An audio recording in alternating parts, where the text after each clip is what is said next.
Fuera de Tiempo.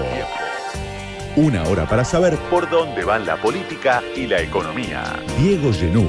Hasta las 12. Martín Rapetti es economista, director ejecutivo de la consultora Equilibra, investigador del CONICET y profesor titular de macroeconomía avanzada en la Universidad de Buenos Aires. Martín, ¿cómo andás? Gracias por venir a Fuera de Tiempo. Gracias por invitarme. Tengo ahí una tos atragantada. Yo también en algún momento te toso. Arruinado, así que vamos a ver si se entiende algo de lo que charlamos. Estamos en un cuadro de recesión prolongada. Uno supone es parte del plan, ¿no? La recesión para bajar la inflación, para que no haya tanta demanda de dólares. Conocimos hace unos días los datos de pobreza, los datos de indigencia. Y el presidente habló esta semana en Parque Lezama, dijo, de acá en adelante solo vienen buenas noticias. Y me parece que hay una clave ahí porque justamente el electorado le empieza a reclamar alguna buena noticia a Milei después de 10 meses como presidente. Te pregunto eso, ¿qué tiene Milei para ofrecerle a la sociedad en el corto plazo, de acá a las elecciones? Él dice que solo buenas noticias vienen, pero ¿qué le puede ofrecer a la sociedad argentina, a su propio electorado de acá a 2025? Mirá, yo creo que lo que ellos van a querer hacer es aguantar con el esquema actual, que no solo yo, digamos, sino el grueso de mis colegas pensamos que tiene una inconsistencia, un problema que es el tipo de cambio, el esquema cambiario, ¿no? O sea, que con este dólar y con esta dinámica del dólar versus los precios te vas a seguir atrasando. Ya es evidente que estás más caro que en muchas partes del mundo. O sea, que veranear en otros países te sale más barato. Estás viendo, viste, hace un tiempo las colas de los chilenos, uruguayos, paraguayos que estaban en las ciudades fronterizas viniendo a cargar nafta porque todo estaba regalado. Obviamente al tipo de cambio blue estaba regaladísimo. Pero hoy las colas van para el otro lado. Y esos son dólares que se van, ¿no? Bueno, no necesariamente, porque por ahí esos son dólares. Sí, son dólares que se van, pero no necesariamente del Banco Central, ¿no? Porque son por ahí dólares propios. O dólares que se compran en el Blue, en el MEP, viste, en esos mercados alternativos. Pero más allá de eso, lo que te indica, lo importante, lo que te indica es que el precio relativo, o sea, cuán barato estamos nosotros en relación al resto del mundo, nos dice que estamos caros. Para mí, digamos, hay muchas métricas para ver eso. Y el gobierno,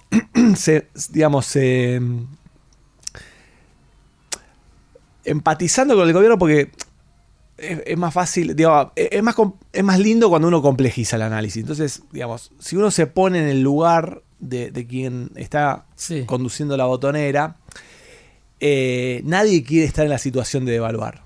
O sea, hablábamos antes de empezar de un trabajo algunos trabajos que hicimos con Pablo Garchunov.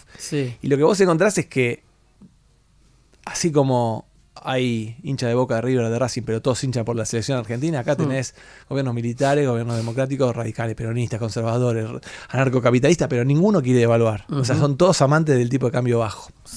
Entonces eso es un rasgo muy argentino. ¿Por qué? Porque eso es popular en el sentido de que le incrementás el poder de compra a la gente. Entonces, después del golpazo que le diste a los ingresos, darle otro es una muy mala noticia. Yo creo que en el contexto en el que Milei dio ese discurso, donde empezamos a ver que los indicadores de humor social empiezan a mostrar cierto declino, hacer una corrección cambiaria es un muy mal momento. Ahora te hago una pregunta. ¿Por qué una mega devaluación desde el comienzo para después pisar el dólar? Yo creo, a ver. ¿Cuál es el objetivo? ¿Tiene que haber habido alguna razón? ¿Tiene que haber una razón? Yo no sé si el equipo económico tenía un plan muy enhebrado, la verdad, ¿no? O sea, creo que,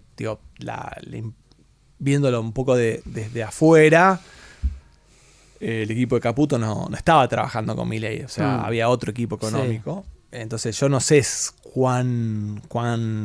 Podrían haberse ahorrado ese sufrimiento social. Bueno, que había que hacer una corrección cambiaria, no había dudas. Sí, no, el tema es hiciste una del 118 y después lo pisaste al dólar. Yo creo que el debate ahí es,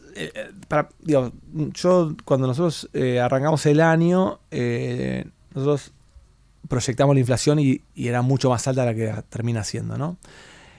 ¿Por qué? Porque en nuestra forma de pensar, lo que vos tenías que hacer era devaluar, a mi juicio no tanto, inicialmente, dejar 1 o 2 meses del tipo de cambio quieto y después más o menos irlo ajustando con la inflación para que una vez corregido el tipo de cambio preserves el valor en términos reales de poder de comprar más o menos alto, justamente para evitar el problema del atraso. Entonces, obviamente,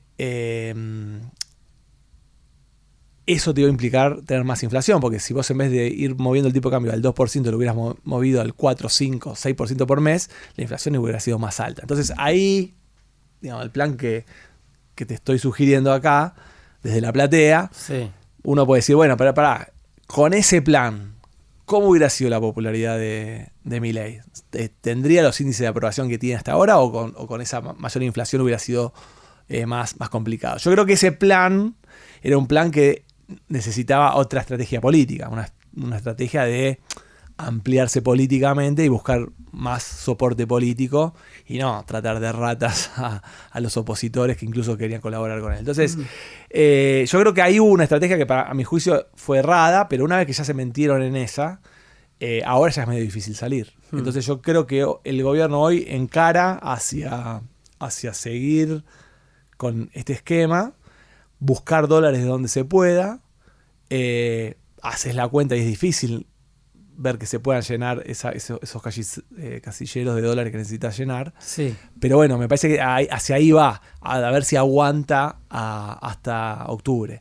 Yo creo que en algún momento, puede ser antes o después de las elecciones, pero en algún momento va a haber una corrección cambiaria. O sea que todavía no vimos todo en materia de inflación. Yo creo que hay más inflación por delante. Sí. Bueno, Massa, con otro gobierno, con otra estrategia, siendo candidato, intentó también lo mismo. Hasta último momento intentó evitar una devaluación, la terminó haciendo al día siguiente de perder las PASO. Forzado por el acuerdo con el fondo. Forzado por el acuerdo con el fondo. Bueno, supuestamente era una exigencia que el fondo le hacía desde mucho antes. La hizo en ese momento. Digo, ¿le puede pasar algo similar a Caputo? ¿O qué tiene Caputo para evitar el destino de Massa? Bueno, yo creo que Caputo, yo por eso empiezo a ser cada vez más escéptico de la posibilidad de un nuevo acuerdo con el fondo. El acuerdo vigente con el fondo vence a fin de año. Sí. Argentina no tiene que pagar capital hasta septiembre del 2026, solamente intereses. Para intereses en general nunca te prestan plata. Con lo cual, solo podría haber un nuevo acuerdo, seguramente a cambio de que el fondo le dé plata adicional, sobre todo para las reservas del Banco Central, porque el Ministerio de Economía, el Tesoro, el Gobierno Nacional no necesita financiamiento porque tiene superávit o equilibrio financiero, o sea que en principio no necesita plata para financiar un déficit, porque no lo tendría, no lo tiene y no lo tendría. Entonces solamente sería para que el Banco Central tuviera reservas, y el fondo le va a decir, mirá, yo te voy a dar plata para reservas, pero si modificás en algo el esquema cambiario, o sea, vale decir, si devaluás. Sí. Entonces yo no veo un matrimonio ahí, porque además son expareja, o sea, tanto Caputo como el fondo se conocen.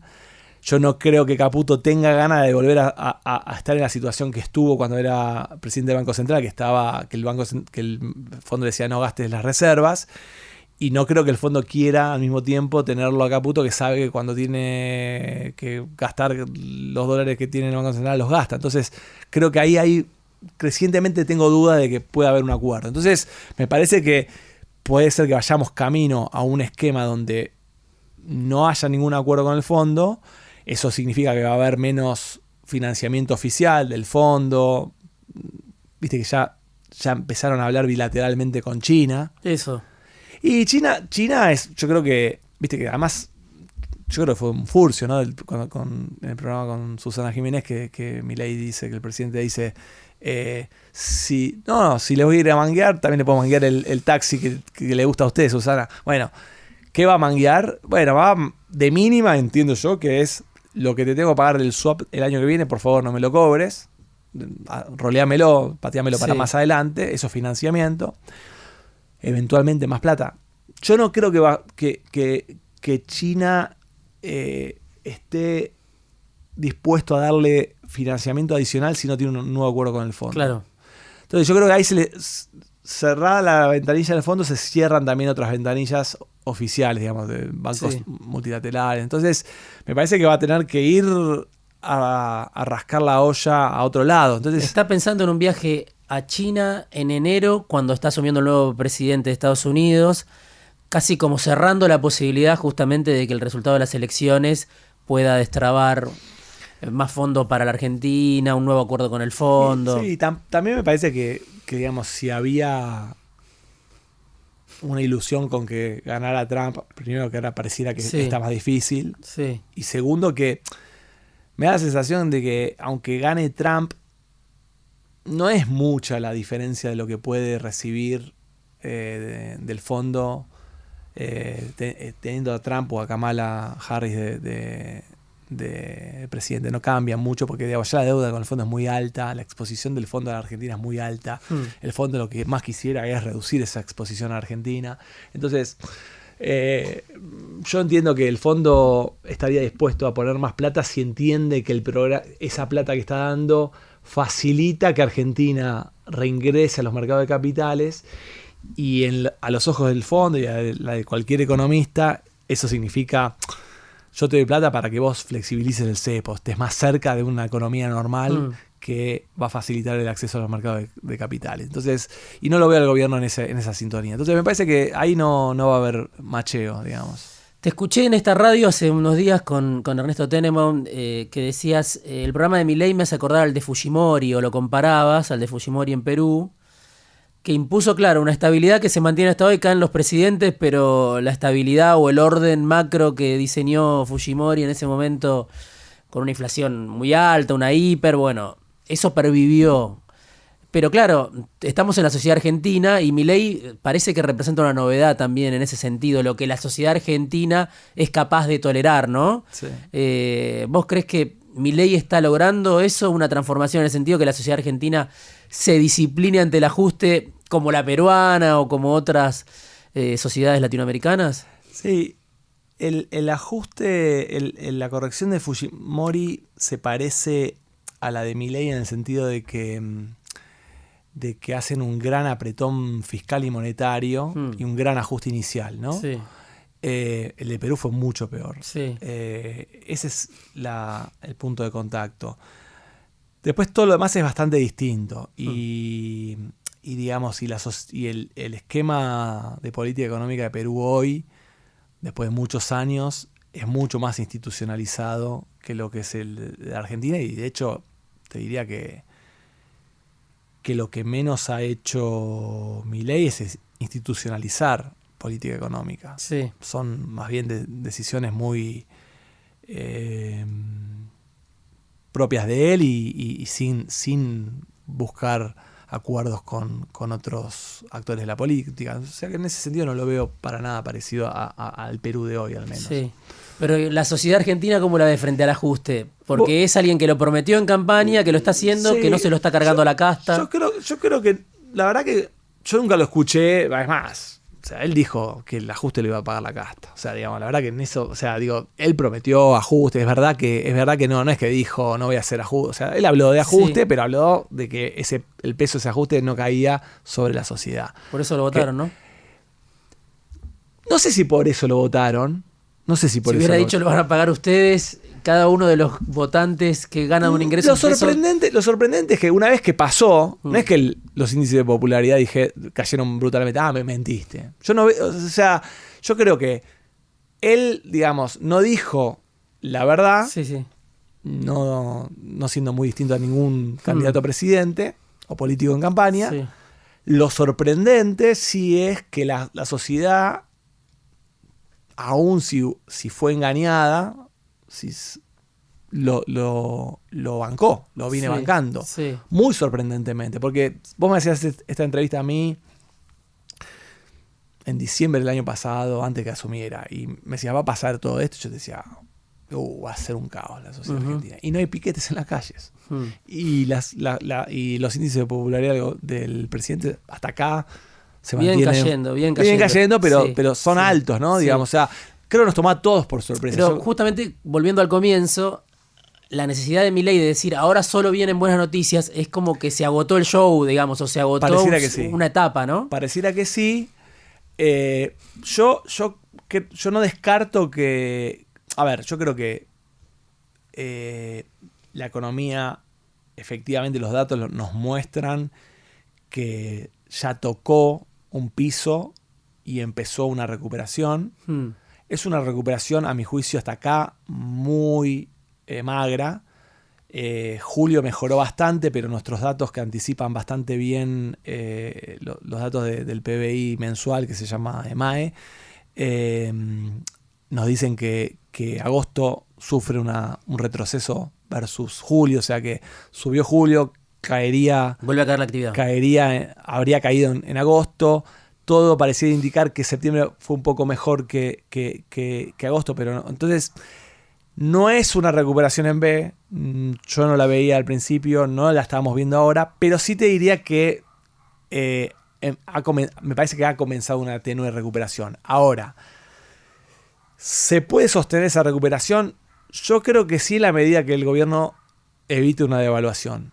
A medida que pasa el tiempo y el gobierno logra mantener el tipo de cambio moviéndose al 2%, la inflación va a seguir siendo un poquito más alta que lo que sube el tipo de cambio. Los salarios seguramente van a recuperar un poco de poder de compra. Estamos viendo una cosa disociada, estamos viendo sí hay una recuperación en B del salario, no completa, pero una reacción en B, si se quiere, del salario formal, privado, sí, no público, pero eso no arrastró a la economía. Y no. Entonces, seguramente estamos viendo una economía que marcha un poco a dos velocidades. Por ahí el ingreso y el poder de gasto de los sectores más protegidos se recuperó, no plenamente, pero ha habido una recuperación. Pero el ingreso del grueso de la sociedad no. Los jubilados cayó fuerte y por eso también vemos, me parece que, o fíjate que si ves dónde cayó más la popularidad del gobierno es entre los adultos mayores. Sí. Ahí está el corazón del ajuste. Ahí hay el grueso, un tercio del ajuste está ahí. Un tercio del ajuste jubilados. Está ahí. Los jubilados está ahí. Entonces creo que debería, o sea, en la medida que ellos puedan sostener el tipo de cambio sin devaluar, yo creo que deberíamos ver con el correr del tiempo una recuperación. Por eso no me animaría a descartar que el año que viene... pero no tienen dólares, ¿no? Al mismo tiempo. Claro. Entonces digo, si como dice Carlos Pañi, si la estrategia del masismo austríaco funcionara, por masismo austríaco, ¿qué creo quiere decir Carlos? Que es una estrategia de ir tapando agujeros como se puede, una política insostenible, pero que estás pedaleando, como le tocó hacer a Massa el año pasado. Si eso funcionara, si consiguiera los dólares, que me cuesta ver que estén, pero si los consiguiera, porque los gobiernos siempre muestran una mayor creatividad que la que tenemos los analistas, siempre aparecen conejos de galera. Recursos, información que uno no sabe, alguna cosa. Entonces, si eso pasara, yo no descartaría un año donde la actividad se recupera un poco el poder de gasto, la inflación sigue cayendo. No vas a llegar a un índice de inflación de 0 mensual, no veo eso, pero una inflación que sigue cayendo. Entonces, no sería un mal año electoral. Ahora, después de esa elección, yo creo que se viene una devaluación. Sí. Y después, bueno, tenés los costos de la recesión. Y después tenés los costos de la recesión. Destrucción de empleo, cierre de algunas empresas, sectores que vienen sufriendo mucho, derrumbe de consumo, toda la economía real. Y la estrategia que ellos están planteando es una estrategia claramente de una economía que se va a achicar. Una recesión interminable. No digo una recesión interminable, porque puede ser que haya algunos sectores que recuperen un poco, pero es claro que están yendo por una economía más abierta, sin ninguna estrategia de protección ni de cuidado de las capacidades productivas que tiene la economía argentina. La economía argentina, yo creo que, digamos, Milei, para no ser tan negativo con todo lo que estoy diciendo de él, Milei ha tenido una virtud que me parece que es que Argentina, podríamos hablar ya, hacer un poco más de raconto histórico, pero digamos, la Argentina de los últimos 20 y pico de años fue arrastrando mucho lastre, mucha cosa que funcionaba mal, que no iba, qué sé yo, ¿viste? O sea, se gastó mucha guita en aerolíneas, se gastó un fangote de guita en subsidios que no se tenían que ver. O sea, había mucha cosa que mal hecha, muy mal hecha, y que necesitaba una corrección. La corrección que ofrece es dramática. Lo mismo que pasa con las universidades públicas. O sea, yo soy profesor de la universidad pública. Yo creo que hay muchas cosas que funcionan mal en la UBA. Muchas. Amo la UBA. Fui alumno nacional de Buenos Aires, alumno del grado y maestría de la UBA, y después profesor durante 20 años de esa universidad. La amo, es mi segunda casa, pero encuentro que hay muchas cosas que requieren corrección. Ahora, Milei viene a abrir un debate sobre eso, pero lo que ofrece es romper, no corregir. Y lo mismo pasa, me parece, con el sistema productivo. El sistema productivo es obvio que Argentina tenía muchos nichos donde había necesidad de darle más competitividad, más productividad y desafío, ¿no? O sea, era una economía muy protegida, muy apoltronada. Bueno, la estrategia que ofrece es romper, no tratar de salvar lo que estaba bien. Lo escuchamos a Milei habitualmente criticando a los econochantas, ¿no? Sí. Su discurso, uno puede imaginar una discusión con Carlos Rodríguez, ex asesor de Milei, con Kachanowski, a veces con Cavallo, aunque no lo nombre, con Melconian, pero pareciera un debate que es una discusión entre ellos, ¿no? Yo digo entre ellos porque digo, es una discusión entre la ortodoxia, pareciera, ¿no? ¿Vos cómo lo ves a eso? No lo veo a Milei discutiendo con otras corrientes del pensamiento económico, economistas de la heterodoxia, digamos, discute Milei con Carlos Rodríguez como mismo en la misma baldosa ideológica, como los demás están pintados en el debate económico. Pareciera, ¿no? Sí. Yo te diría que hoy el grueso de los economistas pensamos parecido. O sea, de los problemas que o sea, esto que yo te vengo diciendo, con metáforas distintas, sí, o con énfasis un poco variados, el grueso te diría lo mismo. O sea, yo creo que hay una gran coincidencia entre los economistas profesionales respecto al problema del que tengo hablando, de que el esquema monetario cambiario no funciona, el cepo. O sea, que ahí hay un problema por resolver. Y que hay una inconsistencia, que vos no llega un momento que levantás el cepo y el tipo de cambio se queda donde está el tipo de cambio oficial. O sea, eso es una fantasía. Entonces, no sé, él ha insultado a mucha gente, a todos, sí, a mí incluido en algún momento lo ha hecho. A mí, qué sé yo, lo que pasa es que yo creo que es un error tomarlo como economista en este momento a Milei, digamos. O sea, actúa como político, decís. Es el presidente, es político. Yo no lo...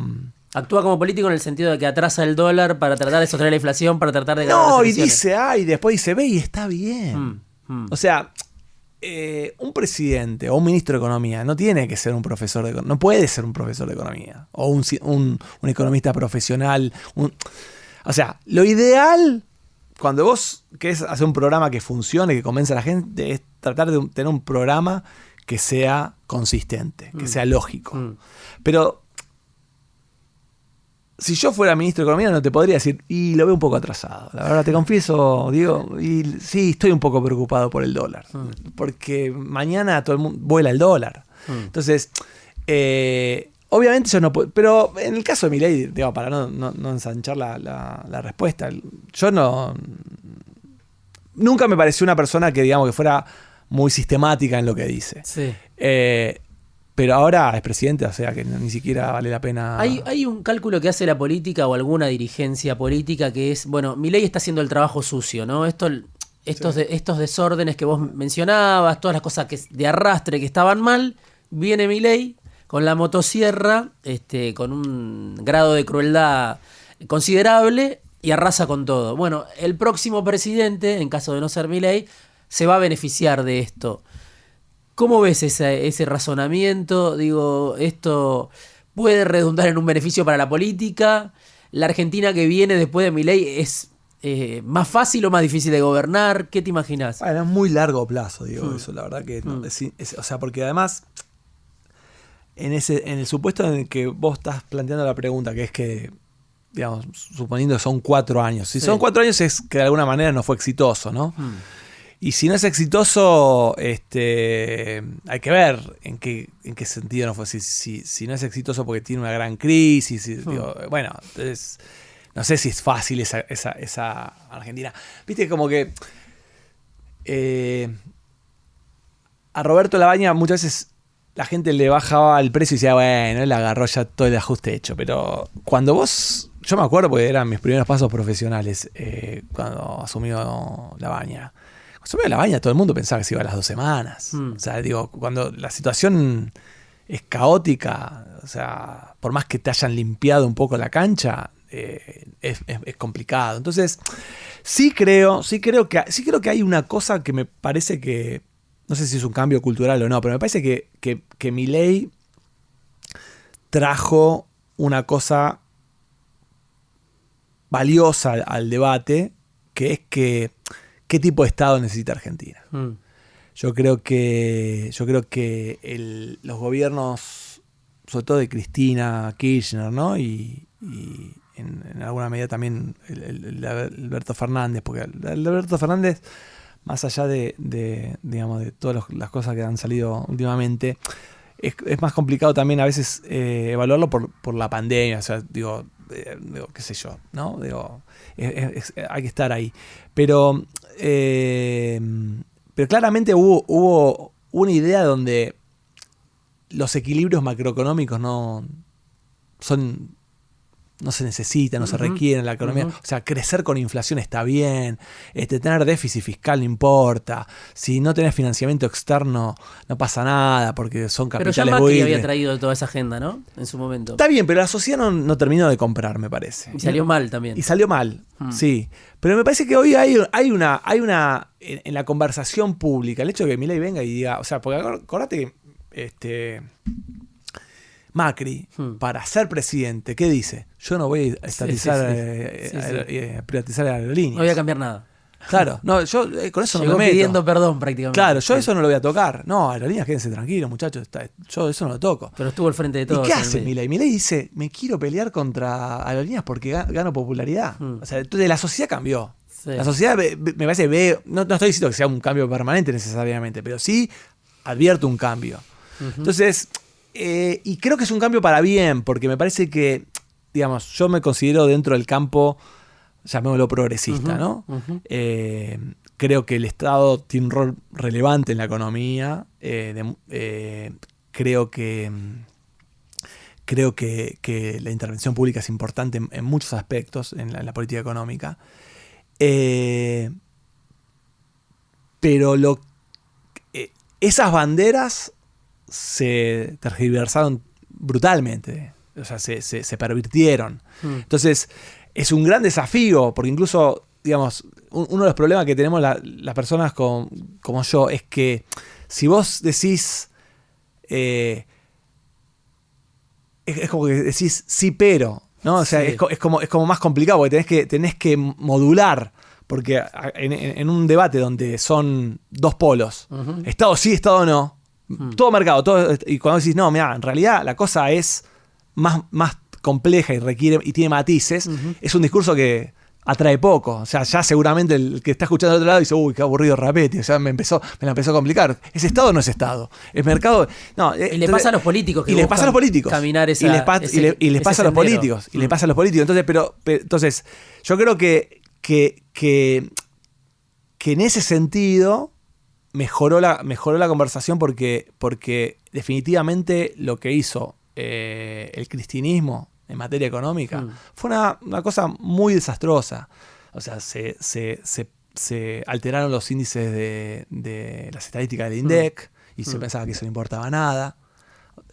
Se quemaron la posibilidad de tener acceso al financiamiento externo, lo cual es importante. Para financiar el crecimiento vos necesitas alguien que te preste plata. Y si es financiamiento, o sea, y el mercado de capitales local es chiquito, entonces vos necesitas financiamiento internacional para hacer, por ejemplo, vaca muerta. Hoy, si hubiéramos tenido financiamiento internacional disponible, seguramente tendríamos muchísimas más exportaciones de gas y petróleo y muchísimas más exportaciones de minería, que es a lo que todo el sistema político está apostando. Y todavía es una promesa. ¿Por qué? Porque no nos creen. Entonces, todo eso fue muy dañino y eso me parece que una agenda progresista, digamos, con sensibilidad social, tiene que incorporar. O sea, los equilibrios macroeconómicos, las restricciones presupuestarias valen para todos. Y es de una buena política progresista cuidarlos. Y eso no se hizo. Entonces, eso nos va a costar levantar esas banderas de vuelta, probablemente, a los que pensamos que el Estado tiene un rol relevante para la economía argentina y para el desarrollo argentino. Yo no creo que no existe el desarrollo económico sin intervención, sin guía del Estado, sin que el Estado juegue un papel importante indicando a los actores hacia dónde se quiere ir, ayudándolos a reducir la incertidumbre que tiene una inversión, etcétera, etcétera. Entonces, en ese sentido, me parece que haber corrido tanto la balanza de la discusión pública Milei un poco la centró. Uh-huh. Martín, gracias por venir a Fuera de Tiempo. Me quedé sin tiempo justamente, pero la vamos a seguir siempre. Seguimos los informes de la consultora Equilibra, también Diego Bocio es parte del... Sí, es un centro, en realidad es un centro, o sea, tiene una parte de consultoría, sí, pero es un centro de análisis económico. Hacemos centro de análisis económico. Muchos papers también pensando estratégicamente Argentina, o sea, más allá de la coyuntura, sí, pensamos hay uno en Argentina. sobre América Latina que tengo que leer, que hay uno de esos. Difundieron en los últimos días. Sobre planes de estabilización, hacemos mucho trabajo. Sobre inflación, sí. Martín Rapetti, economista, investigador del CONICET, profesor titular de macroeconomía avanzada en la UBA y aparte director ejecutivo de Equilibra. Gracias por venir a Fuera de Tiempo. Un placer, gracias. Fuera de Tiempo. Una hora para entender la política en este mundo inestable. Diego Genú. Hasta las 12.